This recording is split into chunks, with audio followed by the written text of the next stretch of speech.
Olá pessoal, aqui é o Velgas, hoje é dia 25 de janeiro de 2025. O objetivo das forças russas em Kursk é assumir o controle de Malaya-Lochnaya e também eles estão de olho em Sudzha, né, que eu diria é a principal cidade. Mas eles vão ter muito trabalho para fazer isso.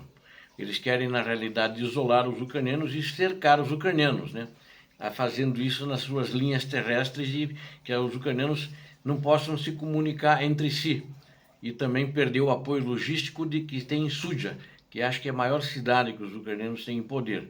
E eles não têm conseguido até isso, mas para isso os comandantes russos eles empregaram algumas formações, acho que aprenderam com as derrotas, novas formações, grandes formações de assalto, né? E essas formações são unidades mecanizadas do tamanho de pelotão. Na realidade, eles são mecanizados, ou seja, eles tinham uma armadura. Armaduras são os tanques de guerra e são os veículos blindados de transporte de tropa.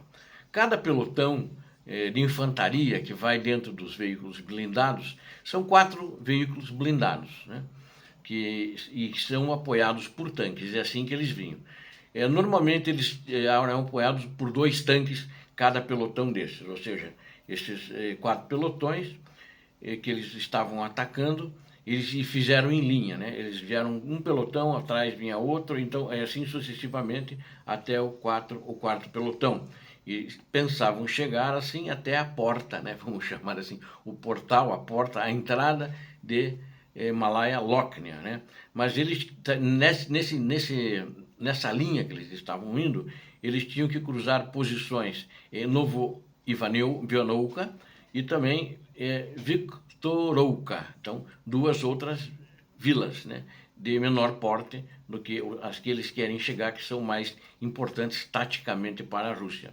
E a principal vantagem das forças russas justamente estava na velocidade, né? Eles estavam todos blindados, eles não estavam a pé, não era infantaria a pé. E no poder de fogo das unidades de assalto mecanizadas, né? Ou seja, eles vinham com metralhadora e nos carros de combate de pessoal, de transporte de tropa, tem canhões nos tanques de guerra, né? Então eram algumas vantagens, né? E são mais vantagens do que com aquelas ondas humanas de infantaria, que só tinham trazido prejuízo e ficavam mais expostas ao fogo de precisão da Ucrânia. No entanto, essas vantagens foram prejudicadas, né? Pela configuração do terreno, pelo clima e até talvez pelos próprios equipamentos, mas pelo clima, pelo menos, e pela configuração do terreno, né? Eles aprenderam que com ataques mecanizados fracassados anteriormente, por causa das minas terrestres que os ucranianos colocaram, e que tinha essa vez também. Os russos usaram, então colocaram rastreadores de minas nos tanques líderes, ou seja, nos que iam à frente. Eles não vinham numa linha, mesmo porque não dá, tem neve dos lados da estrada, né? A estrada ainda tem menos neve. E então eles vinham um atrás do outro, numa coluna, e o primeiro tinha rastreador contra minas, sempre o tanque líder de cada um dos pelotões. E eles tentaram com isso eliminar as minas. Isso forçou eles a avançar sobre campos, né? Eles saíram inclusive da estrada, porque na estrada com certeza ali tem minas, e um ritmo muito lento. O ritmo muito lento, eles ficam mais visíveis e mais vulneráveis, mais expostos, né?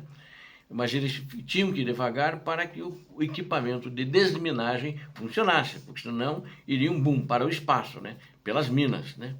E aí eles tornaram-se alvos muito fáceis para drones ucranianos, né? Os drones de reconhecimento já viram, alertaram a tropa ucraniana na defesa e aí vieram os drones. Isso piorou a situação ainda, né? Porque os ucranianos estavam nas antigas fortificações que a Rússia tinha feito. E ela colocou nessas antigas fortificações os famosos dentes de dragão, que são umas construções em concreto em forma de cones. Que nem você vê no trânsito que a polícia militar faz, né? Ou nas estradas, que você diminui a velocidade, tem que passar, são de borracha, mas essas são de concreto. E concreto muito pesado, que o tanque às vezes não consegue, o tanque não consegue remover, nem o blindado.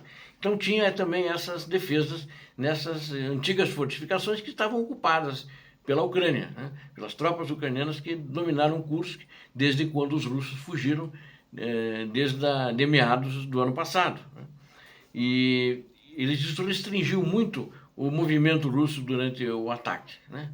Então eles ficaram ficou complicada a situação deles aí. Além disso, as temperaturas tinham subido ligeiramente, esquentaram, e aí a neve derreteu, e a neve encharcou os campos, né?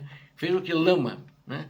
E isso desacelerou ainda mais as colunas blindadas russas. Não puderam avançar rapidamente. E tinha muitas crateras de bombas, de outras tentativas de assalto que eles tinham que evitar. Ele caía numa cratera dessa, um tanque, um blindado, não andava mais, né? Porque buracos com uma certa profundidade. Então, forçou os russos a pontos de estrangulamento muito previsíveis, né? E os ucranianos estavam observando esse movimento deles, né? Então, a combinação de lama, dentes de dragão, terreno exposto, permitiu que as forças ucranianas efetivamente mirassem e destruíssem esses ataques russos, né? Foi uma destruição massiva, né? Nesse ataque massivo, porque cada pelotão com tanques e blindados de tropas vinham com 6 blindados, então no total, são 24 blindados, né? Então é um ataque massivo, é uma quantidade muito grande, né? E as imagens, então eles vieram por essas direções, mas aí o que a Ucrânia fez? Ela mandou drones, né? Destruiu os veículos de infantaria e destruiu os tanques.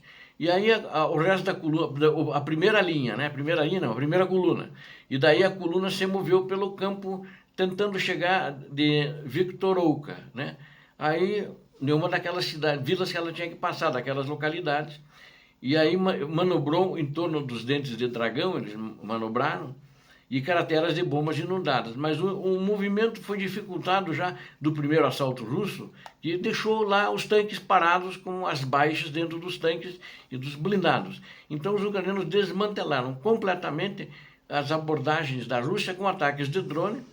Ele mandou drones kamikaze contra esse pessoal, ou seja, drones suicidas e artilharia, porque aí foi fácil de amarrar o fogo da artilharia nos pontos de estrangulamento de passagem dos blindados deles. Então, o ataque deles foi desmantelado, né? Agora, a segunda onda, eu quero citar que alguns veículos dos assaltos mecanizados conseguiram se aproximar, entrar na vila de Viktorovka, né? E só que mais rapidamente, no entanto, os ucranianos estavam lá armados com aqueles mísseis Javelin que os americanos forneceram para a Ucrânia. Tem mais de 5.000 desses lançadores de mísseis Javelin. E eles lançaram dentro da vila contra uma arma antitanque, contra os blindados russos, né? Que foram também destruídos. A sua blindagem não tem chance contra um míssil Javelin, né? Quando ele pega e fixa o alvo e dispara, se o alvo se mexer para a direita, para a esquerda, seja para onde for, voltar atrás, ele vai atrás, o míssil vai atrás. Então é um míssil inteligente, né? Esse é um dos maiores sucessos do armamento americano para as tropas de infantaria, para as tropas no campo, né? Para as tropas no terreno que os ucranianos tiveram, né? E um esforço final ainda para ganhar uma cabeça de ponte em Viktorovka, os russos também mobilizaram os outros 2 pelotões mecanizados adicionais em 2 ataques separados. Eles ainda tentaram mais uma vez, né? E seguindo exatamente, só que seguiram a mesma rota de ataque das colunas anteriores, né? O que haviam aberto caminho, porque eles abriram porque por ali eles abriram um caminho através de campos minados, né? Os 2 pelotões da frente. No entanto, isso tornou os ataques russos previsíveis, né? Porque não tinha outro lugar para onde eles viram, os ucranianos ficaram esperando. E aí os operadores de drones ucranianos, né, os pilotos de drones, né, uma força aérea de drones praticamente, ficaram observando, desmantelaram esses pelotões mecanizados, desmoronaram, né, a defesa deles, praticamente porque parecia uma blindagem de papel contra os drones, né, segundo os operadores de drones. Depois que a ameaça foi enfrentada, os ucranianos voltaram sua atenção, porque houve sobreviventes que saíram dos veículos blindados e foram atrás desses, né? E aqueles que não se entregaram, reagiram, foram eliminados e fizeram alguns prisioneiros também, não sei quantos prisioneiros. E aí os ucranianos, dá para ver claramente que eles amplificaram magistralmente as fraquezas dos russos por meio de um amplo de observação, de previsão de onde os russos poderiam ver, e por um amplo controle de fogo de drones, equipes dedicadas de mísseis antitanques, que são os Javelin, né, que estavam posicionados com segurança através da linha, bem na linha de defesa da Ucrânia, naquela linha de frente ali, onde eles queriam ir para Malaka Lognia, né, e que não tiveram sucesso. Essa forma russa, né, ela reflete uma estatística publicada recentemente pelo Ministério da Defesa da Ucrânia, é um documento que foi para as tropas ucranianas, que eu tive acesso a esse número que me deram, né, afirmando que 40% de todos os combates que ocorrem, ocorrem na região de Kursk, destacando o sucesso da Ucrânia em impedir ganhos russos, ou seja, de todos os combates no teatro de operação, hoje 40% é em Kursk, e a Rússia não tem tido ganhos ali nessa região. E, ao mesmo tempo, ela reflete, né, operacionalmente o tempo que desvia o grande número de recursos de operações ofensivas em andamento no leste e a velocidade mais lenta do seu próprio equipamento. Ou seja, o equipamento russo é mais lento e ainda agora é prejudicado pelo clima. E acho que os ucranianos têm se saído bem em Kursk e os russos têm tido menos avanços do que, ou talvez não tenham tido agora avanços nenhum, ao contrário do que eles têm tido alguns pequeníssimos avanços táticos, operacionais, porém sem grande significado no leste da Ucrânia. Em Kursk, a Ucrânia está se saindo bem melhor, ela parece que está indo bem como invasor também, e os russos estão indo mal como invasor também, e mal na defesa também. Obrigado a vocês que assistiram esse vídeo, conto com vocês, inscrevam-se no canal. Deem um like, compartilhem com suas redes sociais e façam seus comentários. São sempre bem-vindos. Deus abençoe vocês, Deus abençoe a Ucrânia, Deus abençoe o Brasil. Inscreva-se que aqui você viu somente a verdade. Obrigado.